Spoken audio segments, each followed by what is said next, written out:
All right, so I wrote a post on Instagram last week that I wanted to elaborate on because it's something that I'm really passionate about that drives me crazy when it comes to people's dating standards and what other people say about other people's dating standards. So here we go. When people are talking about dating, a lot of people say that you should find someone who shares in the things that are most important to you, things that you're really passionate about. Maybe you should find someone who shares musical taste. If you're super into jazz, you would really enjoy dating someone who really, really likes jazz music as well. If you're super duper into rock climbing and it takes up a lot of your time, a lot of people say you should probably find a guy who likes rock climbing, who wants to enjoy that with you and maybe spends a lot of time doing that himself. The funny thing about this is that I feel like so many women, like as soon as you share that you want to date a man who loves Jesus or really cares about his faith, people are like, whoa, you are being so picky and so unrealistic. I mean, that's just crazy. Good luck finding a guy like that.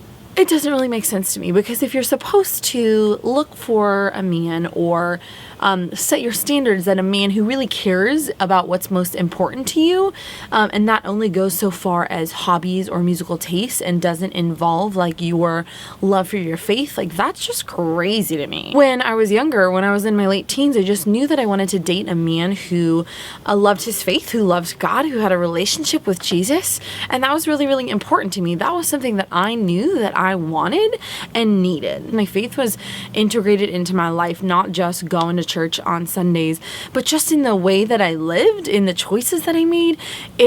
My faith affected my life so deeply that I wanted a Christ-centered relationship. I held no judgment for men who did not share in my faith or who didn't care about their faith at all. I just knew that they were not the man for me. I speak with a lot of women who feel totally judged for upholding these standards, for wanting a man who cares about his faith, who loves Jesus, and they are frustrated by having to explain it to friends or family.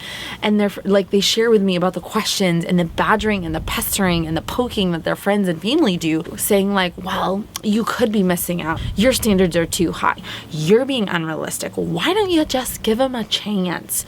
You're being too picky. There will never be anything wrong with knowing what you desire in a relationship. We went over apologizing a couple weeks ago. There is nothing to ever apologize for about that. Now, when I talk about dating standards, we've talked about them a lot. We each get the individual responsibility of deciding what our dating standards are, who we're going to date and who we're not going to date. I've talked a lot about negotiables and non-negotiables, like what things make sense. It makes sense for me to say, and it makes sense for you to say, I would really love to date a man. I deeply desire to date a man who loves Jesus, who goes to church on Sundays, who has faith as an integrated part of his everyday life. That's something that makes sense. It doesn't make sense to say, I want a man who loves Jesus, who has faith integrated in his life. He must be 6'3", he must be blonde, he must know how to play the guitar, and he has to have a master's degree. That doesn't make any sense. So there are these negotiables and non-negotiables. One of my non-negotiables was a man who loved his faith and who lived his faith. One of my non-negotiables that makes sense, that would be, cool if the man that I dated and or married loved them as well, as much as I do, is peanut butter M&Ms. I mean, that's something, it's like, okay, well, I love them. But if he doesn't love them as much as I love them, that's okay. We can get along. We can move forward. But would it be nice if he shared in my affinity for peanut butter M&Ms? Yes. All I'm saying. We talked about settling. Last week, a lot of you shared with me that you ended your relationships that you knew you were settling in, and my heart goes out to you. I know it's hard, but I'm so proud of all of you who messaged me saying, hey, this was my wake-up call.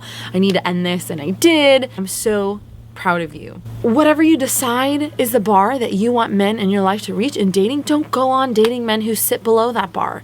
Just when you say oh, it's just too hard, I'll never find him. One of my friends recently, a beautiful friend of mine, she said, you know what, Emily, I'd rather be single than settle. Woof. I was like, that is hugely true, because women who settle are not happy. If we're going to talk about how people should share common interests in dating relationships, a common interest, a most important part of life, is a love for Jesus for many people. And it's perfectly okay. It's more than okay to have the desire to date someone who shares with you what is most important to you in your life. There is no need for anyone to understand the standards you have set out except for you. You're the only one who has to understand them. You're the only one who they have to make sense to, because it's your life and nobody else's. Leave a comment if this is something you've experienced in your life. If you have had that happen to you, like, oh, you're being so picky, your standards are too high, when you feel like your standards really make sense, you can go ahead and comment below and we can talk about that. I would love to talk about that with you. If you want to follow me on Instagram, you're more than welcome at EMWILSS. That's all for today. I will talk to you soon. Bye.